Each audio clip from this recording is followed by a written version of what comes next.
بسم الله الرحمن الرحيم إن الحمد لله نحمده ونستعينه ونستغفره أنفسنا وسيئات أعمالنا من يهده الله فلا مضل له ومن يضلل فلا هادي له وأشهد أن لا إله إلا الله وحده لا شريك له وأشهد أن محمدا عبده صلى الله عليه وعلى آله وصحبه وسلم تسليما مزيدا يا أيها الذين آمنوا اتقوا الله حق تقاته ولا تموتن إلا وأنتم مسلمون يا أيها الناس اتقوا ربكم الذي خلقكم من نفس واحدة وخلق منها زوجها وبث منهما رجالا كثيرا ونساء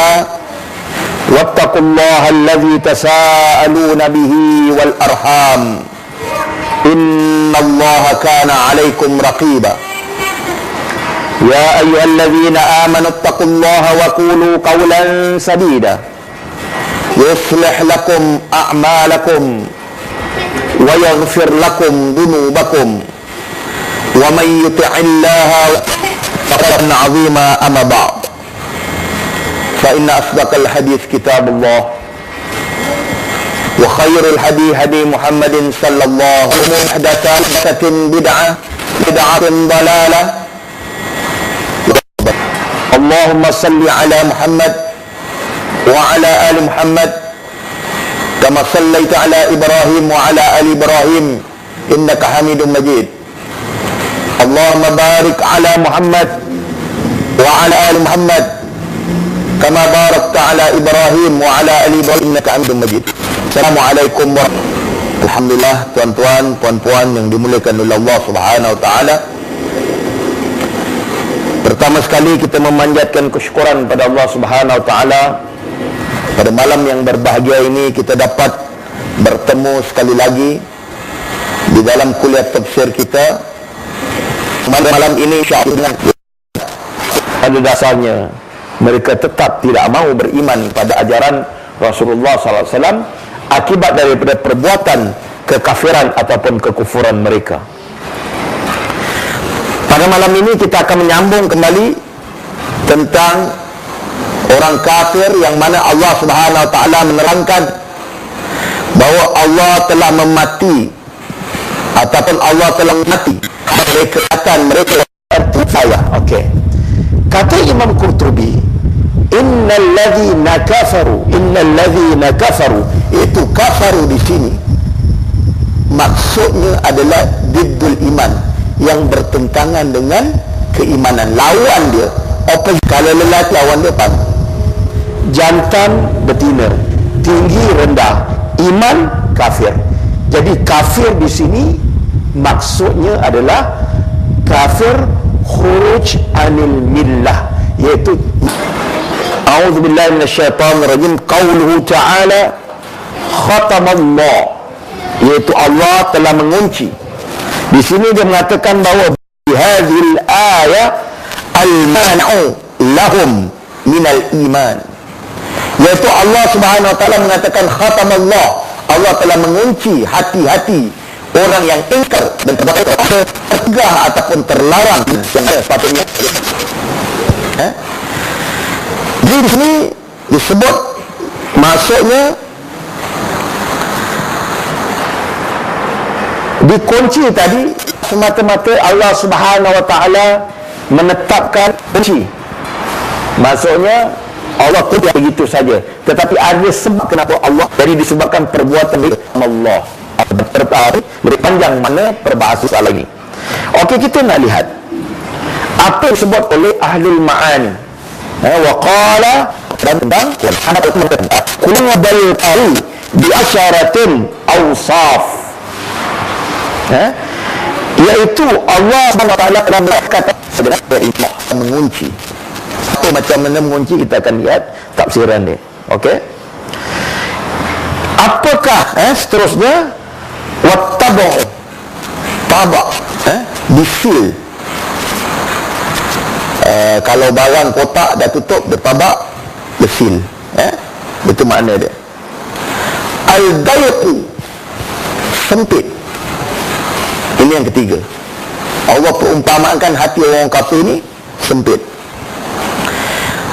Al-marad, yang keempat,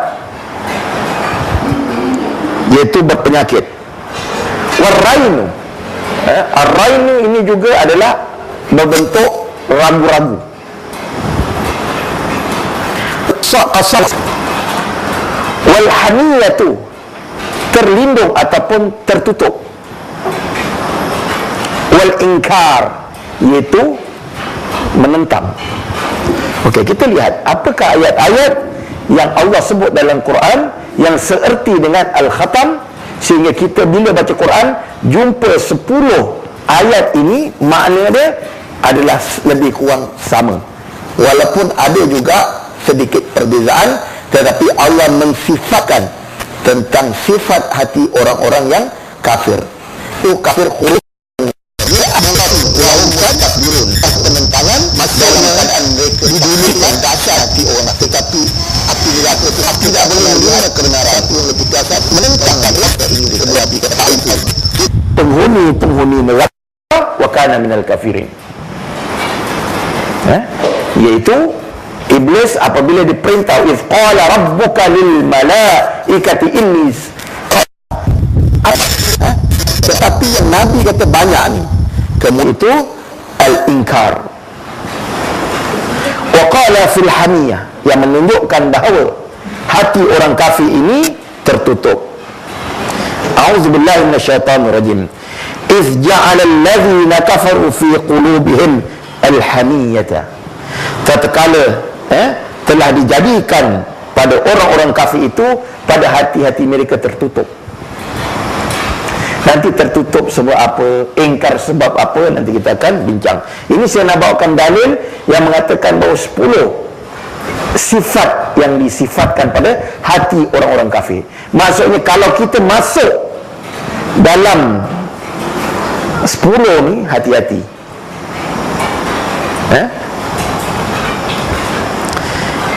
Iaitu surah Al-Fath. Yang tadi surah An-Nahl ayat 22. Yang ini surah Al-Fath ayat 26.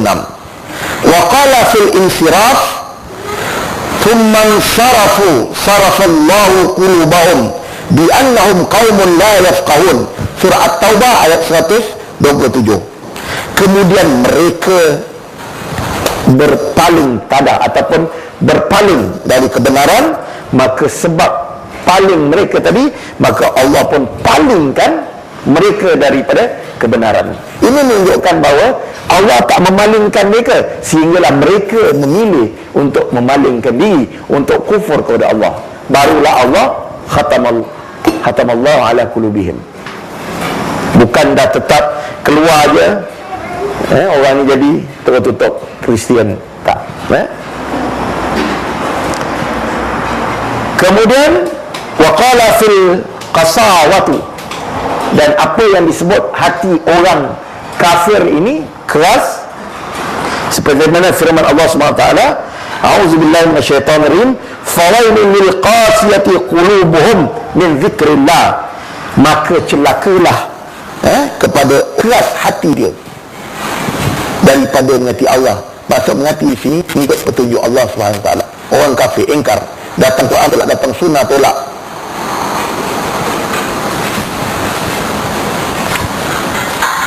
Tapi dengan itu summa qasat qulubukum balik. Ini Allah Subhanahu wa taala menerangkan tentang orang Israel Bani Israil bertahun amlam bagi, dan kafir di sini ada keluar Islam. Allah bagi kita kufrun, kafir ini disebut al-qasawatu, iaitu keras.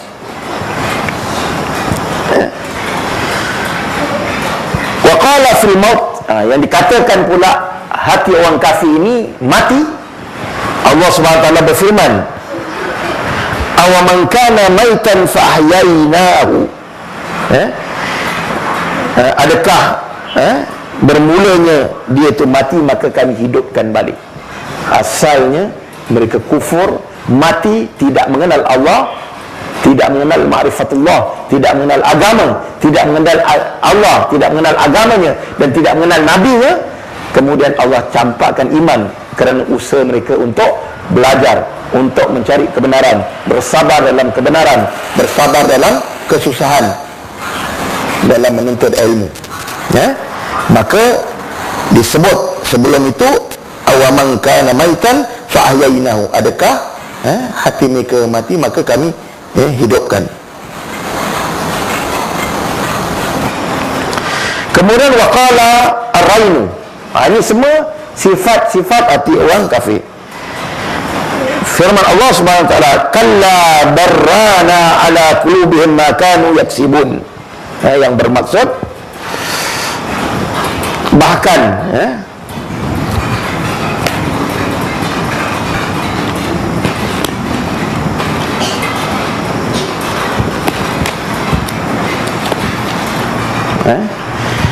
sekali-kali tidak, maksudnya sekali-kali tidak di sini dia kata maksudnya sekali-kali tidak seperti apa yang mereka katakan bahawa mereka dekat pada sisi Tuhan. Sekali-kali tidak, sesungguhnya mereka pada hari itu betul-betul terhalang dari melihat Tuhan mereka. Jadi ar-rain kalla barrana itu terhalang. Jadi maksudnya gambarkan orang kafir hati mereka terhalang daripada melihat Allah Subhanahu Wa Taala pada hari kiamat. Kerana mereka berkata nahnu abna'ullah wa ahibba, kami adalah anak-anak Allah dan kekasih-kasihnya.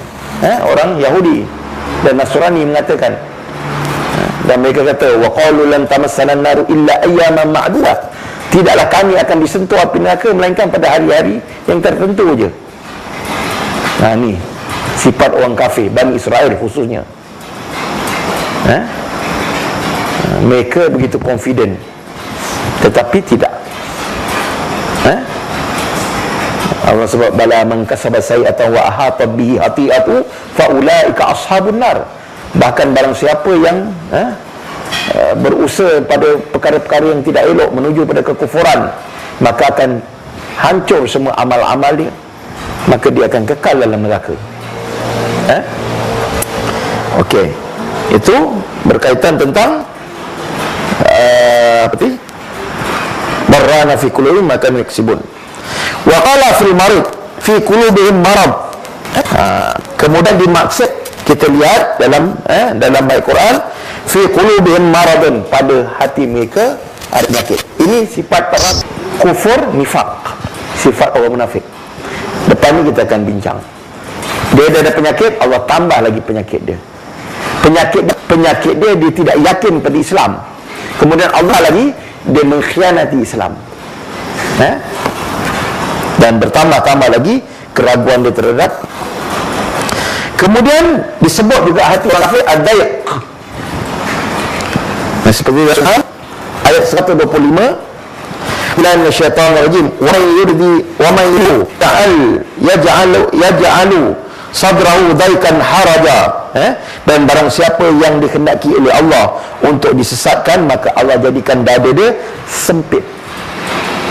Jadi disebut juga hati orang kafir ni dayq, sempit. Kemudian disebut dengan tabak, iaitu disil, iaitu firman Allah Subhanahu Wa Taala, apa yang mereka kerjakan. Ini juga sifat orang murid, orang munafik. Wa Allahu alaihim bi kufrihim, bahkan Allah telah mensil hati mereka dengan sebab kekufuran mereka. Allah sil sebab kufur, sebab perbuatan, bukan jadi-jadi terus kau kufur. Ini pemahaman yang pertama kita nak faham. Okey, sekarang kita pergi pada perbincangan seterusnya. Jadi ada 10 sifat hati orang kafir selain daripada khatamallah, al-khatam. Jadi kalau jumpa dalam Quran, ada 10 mawadhi' ini, tempat ini semua menceritakan hati orang kafir yang khuruj minal millah, yang terkeluar daripada agama. Okey, al-khatamu yakunu mahsusan kama bayyana.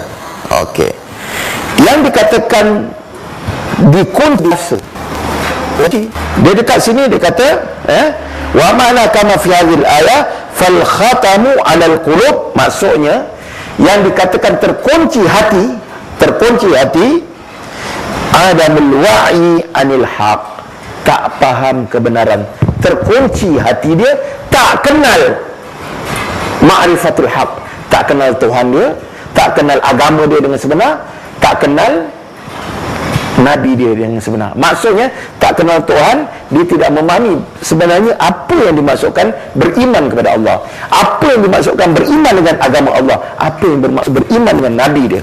Kalau tanya Allah, tahu tak tahu Tuhan, itu bukan. Sebab tu dia kata adamul wa'i, maksudnya pengetahuan dia tidak begitu mantap, tidak jelas tentang. Sebab itulah dia dikunci. Sebab itu dikunci ni mereka tidak faham akibat perbuatan mereka. Kita ambil siapa? Kita ambil, dia kenal bahawa Allah Subhanahu Wa Taala sebagai Rabb dia, tetapi akibat kerana dia ikut hawa nafsu dia, maka dia tidak dapat merasai kebenaran hakikat ketundukan pada Allah yang sebenar. Dia memang percaya Allah, tetapi perintah Allah suruh tunduk sujud pada Adam, dia tidak dapat lakukan kerana mengikut hawa nafsunya, kerana takabur, dia masih dia mulia. Justru itu adamul wa'i fil haq di sini. Kalau kita nak kata pada iblis, dia bukan tidak mengenal Tuhan, tetapi dia tidak cukup meyakin dan beriman kepada Tuhan dalam erti kata yang sepatutnya. Boleh tak kita beriman pada Allah dalam bab solat, kita beriman pada Allah SWT dalam bab puasa, dalam bab haji, tiba-tiba dalam urusan-urusan yang diputuskan tentang hukum hakam, tentang zakat, tentang berbuat ihsan sama manusia, kita tak beriman, tak yakin, maka iman kita tak wa'i, tak betul, tak tepat. Kalau kita buat kerana kesombongan, menolak perintah Allah, contoh Allah suruh buat hukum ni, kita tolak kerana kesombongan, maka jatuhlah kita kepada kufrun al-iba wa istikbar. Tetapi kalau kita menolak bukan kerana kita sombong, tetapi akibat kelemahan kita, mengikut hawa nafsu juga, kelemahan kita, kita takut, takut nak buat benda ni nanti orang kata apa, maka di situ kita telah melakukan kabair, dosa besar. Dalam satu masa kita meyakini bahawa perintah itu adalah kewajipan. Kes iblis, dia memang benar-benar, bukan dia tak tahu itu perintah Allah, memang dia takabur dengan perintah Allah. Sebab Allah sebut aba wastakbara, Allah sendiri sebut, Allah tahu apa yang ada di dalam hati iblis, kerana dia enggan, kerana apa? Takabur, mencabar Allah Subhanahu Wa Taala, kerana Allah memuliakan Adam. Maka yang dikatakan fal khatamu 'alal qulub adamul wa'i 'anil haq, tidak mengetahui, maksudnya mafhum mukhatabatuhu wal fikru fi ayati, maksud yang lebih jelas lagi yang dikatakan tidak memahami kebenaran dengan sebenarnya, iaitu apa yang Allah perintahkan dia tak boleh terima, menolak, dan dia tidak berfikir terhadap ayat-ayat Allah Subhanahu Wa Taala, sama ada ayat-ayat syariah, ayat-ayat Quran, ataupun ayat-ayat kauniyah, iaitu kejadian-kejadian yang Allah buat. Lantaran daripada dia tidak dapat lantaran daripada perbuatan kafir dia, maka Allah kunci, dia dah tak boleh berfikir dengan baik. Lantaran kekafiran dia, bukan satu ketentuan Allah. Saya ulang sekali lagi, bukan satu ketentuan Allah, tetapi lantaran daripada perbuatan kufur dia. Contohnya, sebab tu disebut dalam ayat ini, bal taba Allah alaiha kufrihim, bahkan Allah mengunci ataupun Allah mensil hati mereka lantaran kekafiran mereka. Mereka kafir, mereka tidak dapat menerima ayat-ayat Allah, mereka menolak ayat Allah, Allah pun kunci. Halas.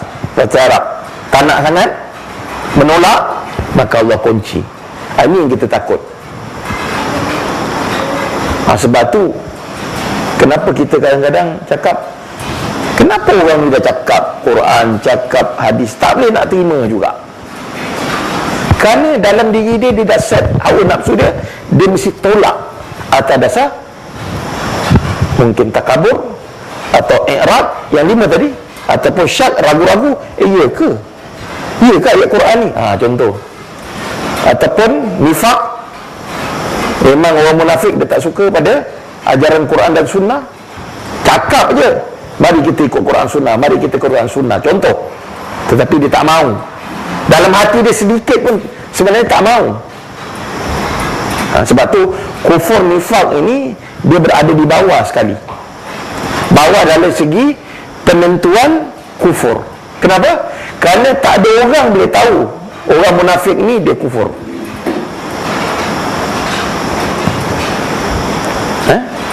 Dia akan tahu kufur di padang mahsyar nanti. Tetapi kufur istikbar boleh nampak daripada percakapan dia. Kufur takdzib, mendustakan, boleh nampak daripada percakapan dan tindakan. Kufur syak pun, i'rad pun, menentang pun sama. Tapi nifaq tak, ikut dia, tapi dalam hati nak merosakkan Islam. Masuk dalam perkumpulan umat Islam, Jamaatul Islam, dengan tujuan untuk merosakkan umat Islam, mewas-waskan umat Islam. Dalam hati dia dah pasang. Orang mati ini tak ada orang yang tahu. Kalau dia mati, tanam dalam perkumpulan orang Islam, tapi hukum dia hukum kafir di sisi Allah di padang mahsyar. Jadi kita kena faham, maksudnya mereka tidak dapat fikir. Kemudian wa ala sam', kan Allah sebut khatamallahu ala qulubihim wa ala sam'ihim, maksudnya dikunci pula pendengaran mereka. Tadi hati, kemudian pendengaran. Kunci hati tadi, hati itu tak dapat melihat kebenaran, hati itu tidak dapat berfikir tentang ayat-ayat Allah. Hati dan akal ni lebih kurang sama. Hati, akal, perasaan kalau bahasa Melayu. Kemudian wa ala sam'in, dan juga pendengaran. Apa maksudnya? Iaitu adamu fahmihim lil Quran idza tala alaihim aw du'a ila wahdaniyatihi. Dah dibacakan Al-Quran,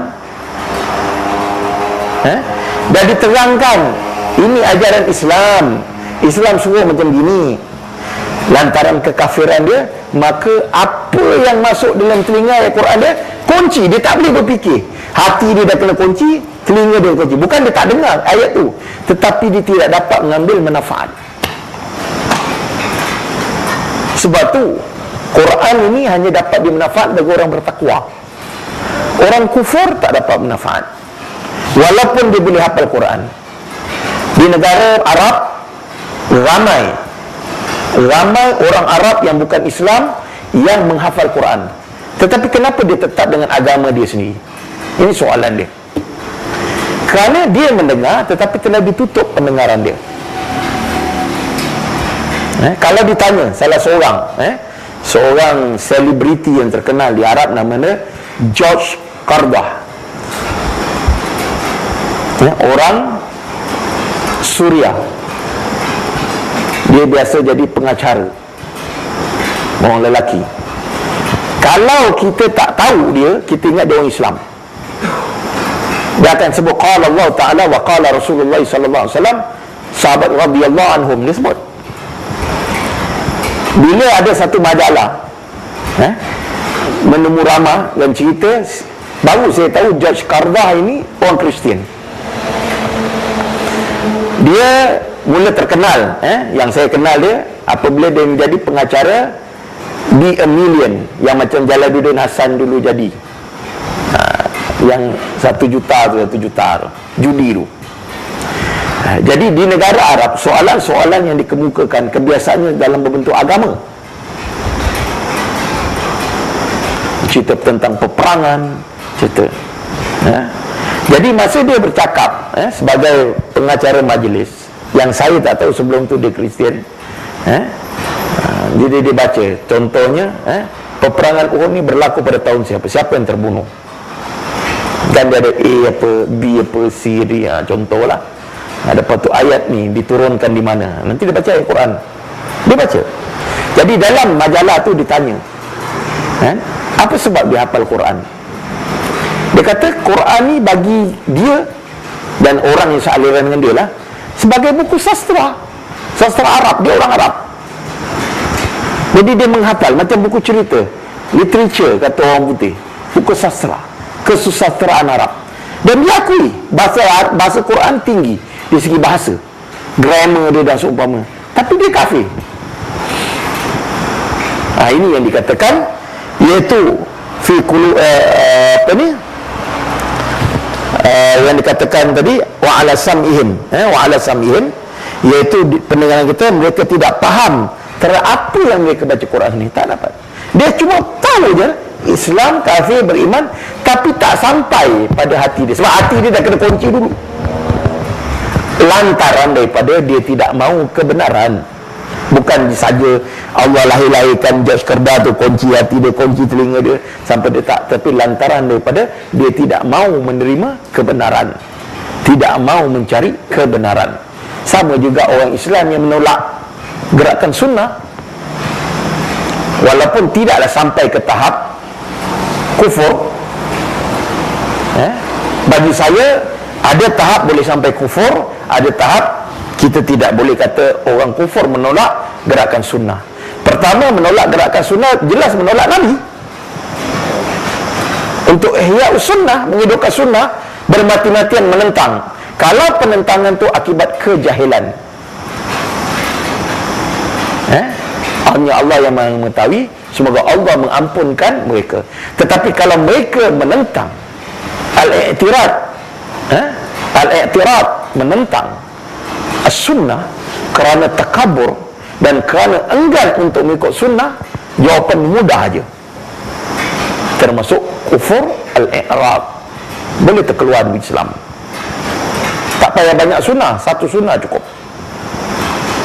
Persoalan kita tak buat, itu persoalan lain. Contohnya sembahyang sunat. Apa ni sembahyang sunat? Tak baguslah sembahyang sunat banyak. Dah terangkan ni tak boleh, ni sunat Nabi. Tak boleh, tak nak agak. Maka dia kufur al-i'rad, walaupun dia sembahyang wajib, walaupun dia puasa, walaupun dia buat perkara lain. Tapi kalau dia bercakap atas kejahilan dia, itu perkara lain. Ataupun kalau dia tidak buat akibat kelemahan iman dia, dia tak dapat ikut sunnah, dia tak dapat ikut sunnah, tapi dia tahu itu sunnah, maka dia tetap min ahli Islam. Tapi kalau terang-terang menentang sunnah, orang menghidupkan sunnah dan seumpamanya, maka jelas. Ini bukan kita nak menghukum. Itu orang kadang-kadang orang marah, dia kata puak-puak orang. Kita bukan hukum orang, kita cerita apa yang disebut dalam Al-Quran, apa yang disebut oleh hadis Rasulullah. Jelas. Orang membenci sunnah Rasulullah, orang menentang ajaran Rasulullah, ini ijma', tak ada mauqif khilaf, tak ada perselisihan ulama. Semua ijma' mengatakan orang ni boleh kufur kalau dia menentang ajaran Nabi, walaupun sedikit. Persoalan dia tak buat, persoalan lain. Contohnya janggut, dia tak nak buat, mungkin dia rasa dia tak handsome, ataupun dia rimal, ataupun dia tak suka, itu lain. Itu akibat kelemahan iman dia. Tapi dia tak nak pakai janggut, dia cakap orang macam kambing, macam lembu, contohnya lah, ataupun apa-apa yang menghina sunnah, dan kita menerangkan tak boleh, dia tetap lagi berdegil, maka gugur keimanan dia, gugur iman. Tak baik masuk agama Hindu, tak payah masuk Kristian. Kemudian iaitu apabila dibaca kepada mereka atau menyuruh kepada berpegang kepada Al-Quran tadi, maka mereka tidak mahu memahaminya. Kemudian wa ala absarihim ghishawah, dan ke atas penglihatan mereka adamun hidayatiha lin nazar fi makhluqatihi wa ajaib masnu'atihi. Jadi yang dikatakan tertutup pula Kalau hati dan pendengaran terkunci, mata ni lebih tertutup, kerana sesuai mata ni sesuai dikatakan tertutup kerana dia dapat melihat. Jadi kalau kita tutup, tak nampak kan. Itu sebab tu dikata isyarah tertutup. Jadi uslub Quran ini satu uslub yang cantik. Untuk hati dan pendengaran Allah kata kunci, tetapi mata tertutup. Allah tak gunakan kunci, Allah kata tertutup. Kenapa? Kerana mereka tidak menampak hidayah, hidayah irsyad, hidayah taufik. Lebih-lebih lagi, dah ada Quran depan, dah ada hadis pun depan, masih lagi nak buka kitab falsafah, masih lagi nak beriman dengan fahaman falsafah, masih lagi nak beriman dengan fahaman sekular yang memisahkan antara agama dengan dunia, dengan agama dengan dunia, ataupun ingin mengikut fahaman sosialis atau apa saja yang bertentangan dengan Islam, maka mereka tidak dapat hidayah irsyad ini, tertutup. Walaupun Quran mereka mungkin baca, suara mereka lebih sedap daripada kita, contohnya, tetapi mereka tidak dapat melihat, untuk melihat kejadian-kejadian Allah dan keajaiban-keajaiban yang telah Allah SWT laksanakan. Cerita-cerita Nabi, cerita-cerita para sahabat, cerita-cerita sekarang tentang kejayaan Allah beri pada mereka yang benar-benar berpegang teguh pada Al-Quran dan Sunnah. Okey. Dan ini adalah makna seperti mana yang tadi yang saya sebut tadi tentang khatam tadi, adalah makna seperti mana kata Imam Qurtubi yang telah ditafsirkan oleh Ibnu Abbas, Ibnu Mas'ud dan juga Qatadah dan selain daripada mereka.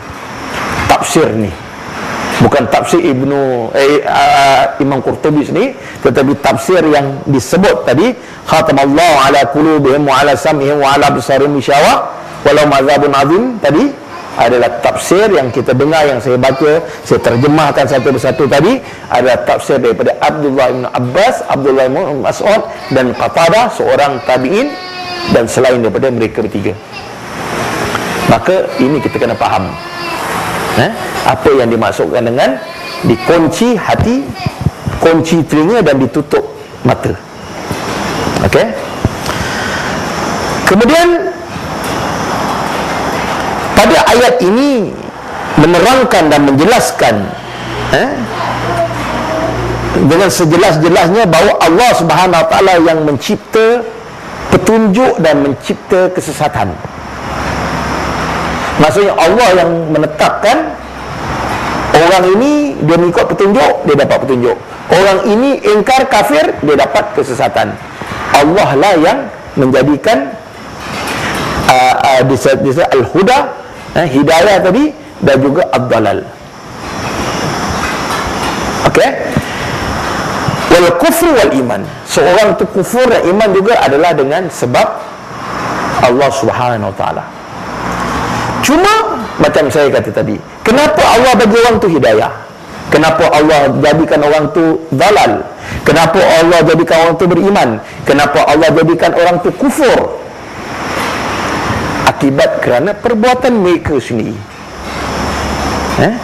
Contoh seperti mana yang disebut tadi, bal taba'allahu 'alaiha bi kufrihim, bahkan Allah telah mengunci hati mereka. Sebab kenapa mereka jadi kufur? Bi kufrihim, dengan sebab perbuatan kufur mereka. Dan kalau kita untuk mendapat hidayah, apabila kita berusaha, kita diberi akal, ada ikhtiar untuk mencari kebenaran, datang kelas sunnah, belajar, munakasyah, baca kitab, itu adalah usaha untuk mendapat hidayah. Lantaran itulah kita mendapat hidayah. Dan hidayah itu Allah yang cipta. Dan orang yang ingkar, datang ayat Quran, tolak, tak nak dengar, tak nak mengkaji, tak nak berbincang, datang hadis, tak nak mendengar, tak nak mengkaji, tak nak berbincang, lantaran perbuatan mereka itulah menyebabkan Allah kunci mereka. Ini faham tak?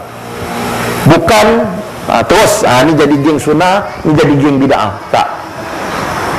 Bukan. Ini daripada penjelasan ayat tadi.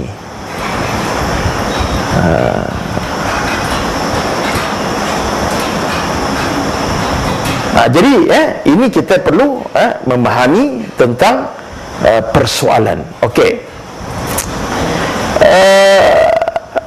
Kemudian kenapa Allah menyebut khatamallahu ala qulubihim? Allah sebut hati dulu. Kemudian wa ala sam'im, kemudian telinga, pendengaran. Kemudian absar, mata. Ini menunjukkan panca indera ini adalah pertama panca indera yang penting. Hati, dengar dan melihat. Cuma antara ini mana yang lebih penting? Maka para ulama mengatakan hati adalah panca indera yang paling penting, bukan mata. Sebab tu Abdullah bin Maktum, seorang buta beriman, Abu Jahal celik, sihat wafiat, kufur. Kerana Abdullah bin Maktum ada hati, memikirkan kebesaran Allah. Bila dia mendengar ayat-ayat Allah SWT, walaupun dia tak nampak, dia ada hati dan dia ada pendengaran, menyebabkan kekuatan iman dia. Pernah dengar kan Abdullah bin Maktum, orang buta, yang Allah teguh Nabi sebab dia. Allah Rasulullah SAW pergi berdakwah, berjumpa pemuka-pemuka Quraisy. Kalau bahasa kita sekarang YB MB lah wakil rakyat contoh. Abdullah bin Maktum ini Abdullah bin Maktum ni orang buta, orang tak ada kelas, maksudnya bukan orang yang ada kedudukan dalam masyarakat, orang buta. Okey, jadi sedang Nabi berdakwah ni, datang Abdullah bin Maktum tanya Nabi, macam kita kata indah tak indah lah, sehinggalah turun surah Abasa wa Tawalla. Nabi bermasam muka, macam Nabi kata macam mengganggu lah orang nak cakap dengan YB ni.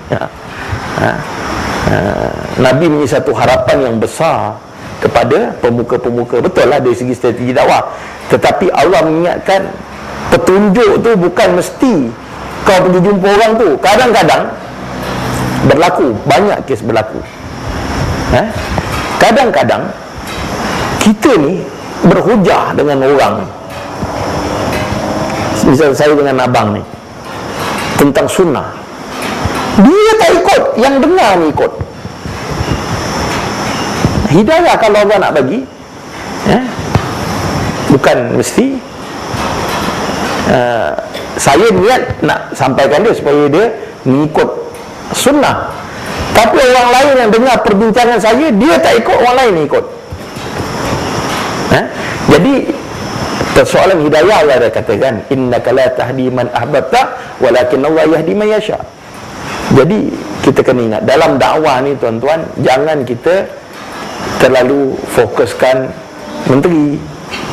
Bukan saya kata tak boleh, itu pun bagus, tetapi jangan lupa orang kampung. Kampung pun tak nak masuk. Hasil nak berdakwah dengan orang terpelajar je pun susah. Saya sebenarnya, saya lebih suka berhadapan dengan orang-orang yang bawahan, orang kampung, yang memang kalau nak cakap 100 kali pun belum tentu dia terima. Ini cabaran paling penting. Orang-orang sekarang yang terpelajar internet tak susah, dekat internet dia baca, dia boleh okay. Tapi orang kampung, pakcik-pakcik kita, abang-abang kita, mak-mak kita, nak cerita pasal sunnah bid'ah ni, ingat senang ke? Walaupun kita balik daripada Mesir, walaupun balik dari Madinah, walaupun ada doktor, kalau dia dah pegang dengan tuan guru dia dulu tu, tuan guru dia lah, orang muda, orang bandar, expose, terdedah kepada maklumat. Semoga Allah Subhanahu Taala memberi kita kekuatan, kerana menghadapi orang-orang yang dah biasa dengan suasana Islam yang dia faham. Orang-orang lama ni lebih susah, 100 kali susah daripada orang kat universiti, orang-orang profesional. Jadi bukan mudah. Jadi orang-orang bawah ni jangan dilupakan. Kalau semua nak pergi Kuala Lumpur, asyik nak ceramah salaf sunnah dekat Kuala Lumpur, dekat kampung-kampung tak nak fikir, bila orang kampung nak faham agama? Jadi itu kita kena faham. Jadi kepentingan hati tadi. Sebab tu Allah, Nabi pun sebut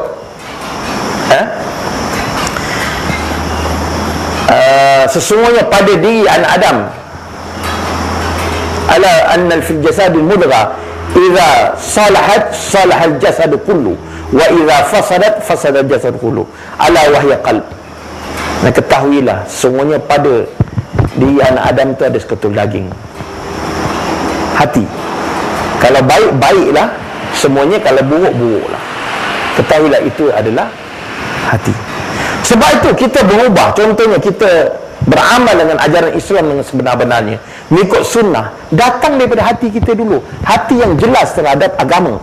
Baru lahirlah, terpancar keikhlasan kita dalam melaksanakan satu-satu amalan. Sebab itu dikatakan amalan ikhlas ni adalah di hati, bukan di mulut. Saya kata ni ikhlas saya bagi, ni ikhlas saya tolong. Tak, ikhlas di dalam hati. Okey, jadi ini menunjukkan, kata Imam Qurtubi, kepentingan kita mengawal hati kita. Pertama, menjauhi 10 penyakit tadi, sifat yang ada pada orang kafir.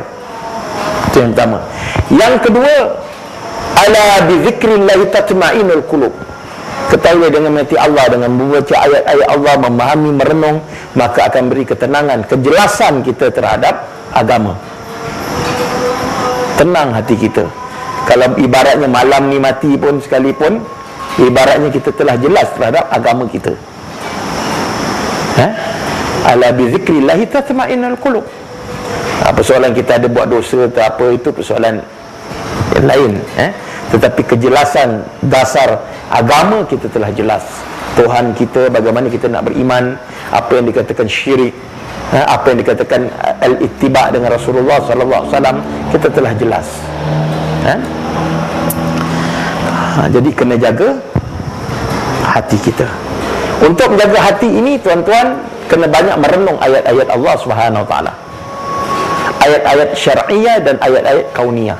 Ayat syar'iyah iaitu kena banyak baca Quran, fahamkan makna dia, tafsiran dia, renung makna dia, tadabbur, dan juga membaca hadis-hadis Rasulullah sallallahu alaihi wasallam. Dan ayat tu kauniyah iaitu memerhatikan persekitaran, gunung ganang diri kita, berlaku gempa bumi, ataupun kita buka internet, kita tengok gambar-gambar, itu semua ayat-ayat kauniyah, kejadian-kejadian yang telah Allah Subhanahu wa taala tetapkan. Itu akan menambahkan keyakinan dan keimanan kepada hati kita. Dan kemudian telinga kita, iaitu hendaklah telinga kita ni biasa mendengar benda-benda yang berdasarkan wahyu Allah, sama ada Al-Quran, hadis, ataupun nasihat-nasihat yang baik menuju kepada ketundukan kepada Allah. Jangan dengar benda-benda yang, sebab itu tuan-tuan, kenapa ulama-ulama sunnah melarang kita pergi mendengar muhadarah, ceramah-ceramah, majlis-majlis ilmu ahli bid'ah. Kenapa? Kalau kita rasa kita pergi untuk membuat satu perbandingan dan untuk membuat satu kajian, itu lain. Tetapi kalau kita datang dengan satu niat memang nak dengar daripada mereka, hati-hati. Takut penyakit kita dihinggapi penyakit, hati kita dihinggapi penyakit apabila dia bercakap benda-benda yang meragukan, dan akhirnya kita beriman dengan kata-kata bid'ah mereka. Contohnya baru-baru ni saya tengok di YouTube, ada seorang syekh terkenal, saya tak boleh sebut lah, kalau sebut nanti cepat orang serbu tempat ni, tapi syekh terkenal. Dia bawa satu ayat Quran, saya tak teringat ayat dia, tapi mafhum daripada ayat tu, ma'rufiyah tu, apabila datang kepada kamu, dalam ayat Quran tu, apabila datang kepada kamu wahai Muhammad, mereka, apabila mereka datang kepada kamu memohon keampunan kepada kamu, maka ampunkan mereka, lebih kurang gitu. Maka syekh ni kata, Ayat ini di dalam surah tafsir, dalam tafsir tidak menyebut sama ada waktu Nabi hidup ataupun Nabi mati. Umum.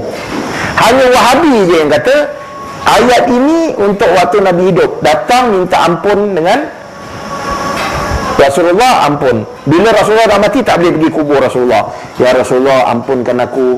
Minta pada Allah, ampunkan aku. Tapi kalau ikut Syekh ni, boleh. Kerana dia kata ayat itu umum. Tak ada ulama tafsir pun yang mengatakan. Saya pun bukan kata saya orang alim. Bila saya dengar tersebut secara umum, ada logik juga. Kalau dia betul dia kata, memang tak ada ulama tafsir kata, ada logik juga dari satu sudut. Berdasarkan ayat tadi, zahir ayat. Apabila datang kepada kamu wahai Muhammad, mereka memohon ampun, maka dia minta ampun, ampunkan, lebih kurang. Kalau kita fikir, kita tak belajar kita fikir, oh kalau gitu Nabi dah mati, kita pergi makam dia, ya Rasulullah, aku ni banyak dosa, kita minta. Boleh lah. Dan dia pula cakap, tak ada ulama tafsir yang kata ayat ini untuk waktu hidup je, dah mati tak boleh pergi minta ampun. Yang kata ulama Wahabi lagi, berarti Wahabi je yang kata. Tetapi dia buka tak ayat-ayat lain dalam surah Yunus, ayat 18 surah Yunus. Apa Allah sebut? Wa ya'buduna min dunillahi ma yadurruhum wa la yanfa'uhum, ma la yadurruhum wa la yanfa'uhum, wa yaquluna haula'i syufa'auna indallah. Allah cerita tentang sifat orang musyrik, iaitu mereka beribadat selain daripada Allah, yang mana mereka beribadat selain daripada Allah itu, yang mana benda itu tidak dapat mendatangkan kebaikan dan keburukan pada mereka, kata Allah. Dan mereka mengatakan, orang musyrik kata-kata, wa yaquluna haula'i, iaitu benda-benda yang kami bertawasul ni, termasuklah katakan makam Nabi lah kalau dia niat. Yaqulu haula'i syufa'auna indallah, dia adalah menjadi syafaat kepada kami di sisi Allah. Jadi pergi kubur Nabi ataupun pergi kubur orang saleh, pergi makam Tuan Tulis, jumpa Tuan Tulis, wahai Tuan Tulis, dia ni banyak dosa. Kalau Tuan Tulis boleh jawab, kau tak tahu aku kat dalam ni tengah buat apa, kau tak tahu. Kadang-kadang kan saya pun fikir, kita Nabi kata idza mata ibnu adam inqata amaluhu, bila mati anak Adam terputus amalan. Salah tu doa daripada anak yang saleh, doa yang hidup pada orang mati. Kemudian Nabi mengingatkan bila dah tanam ke bumi, Nabi suruh yang ada di kubur doakan dan juga mohon keampunan untuk mayit jenazah yang ada dalam kubur. Bukan talqin doa, bukan doa ramai-ramai, maksud doa, kita doa Allahumma ighfir lahu warhamhu kerana mereka ini berada dalam keadaan ujian, nak ditanya mungkar nakir. Semua hadis cerita orang hidup tolong orang mati. Ada golongan cerita orang mati tolong orang hidup. Agama semua cerita orang semua mak kita sebelum mati, kalau mak mati engkau doakan aku. Semua cerita orang hidup yang bantu orang mati. Tak ada cerita orang mati tolong hidup. Dia suruh minta ampun, orang hidup minta ampun kepada orang mati. Bukan orang mati kita jumpa orang hidup tanya orang mati, orang mati tolonglah aku, ampunkan dosa aku. Kan? Jadi Allah mensifatkan orang musyrik ini, mereka beribadah dengan sesuatu selain daripada Allah, dengan satu perasaan yang mereka kata wala isyufa'una indallah. Mereka ini adalah menjadi syafaat kepada kami di sisi Allah. Maksudnya sebelum nak minta ampun dengan Allah, mesti ada orang tengah. Ini semua pakai kabel lah. Sebab dah biasa pakai kabel kat dunia, nak dapat projek pakai kabel, sampai akhirat pun dah nak pakai kabel. Pergi makam ni kabel baik kan. Maksud kabel baik tu orang saleh lah, dia kata wali-wali. Ini bukan syariat Muhammad. Jadi kalau orang mempelajari Quran secara berjumlah, faham semua, maka tak terpedaya dengan kata-kata syekh tadi. Takkan terpedaya. Kerana perbuatan tu unsur syirik kepada Allah Subhanahu Wa Taala. Walaupun dia ada dua kategori. Tengah baik-baik. Seorang pergi kubur, seorang pergi kubur, dia merasakan bahawa ahli kubur itulah mendatangkan baik dan buruk. Tengah baik-baik.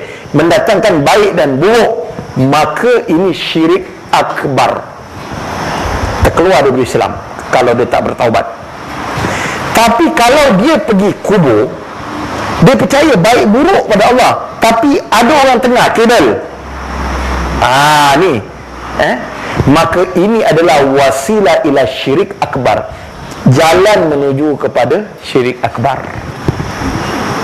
Walaupun saya telah lihat banyak ulama-ulama Haramain seperti Abdul Aziz Baz dalam kitab fatwa-fatwa mereka, mereka tidak secara mutlak mengatakan orang yang pergi kubur dengan bertawasul dengan ahli kubur, tetapi mereka masih yakin kepada Allah, dianggap betul-betul sebagai musyrik yang meletakkan, tetapi menuju pada syirik akbar.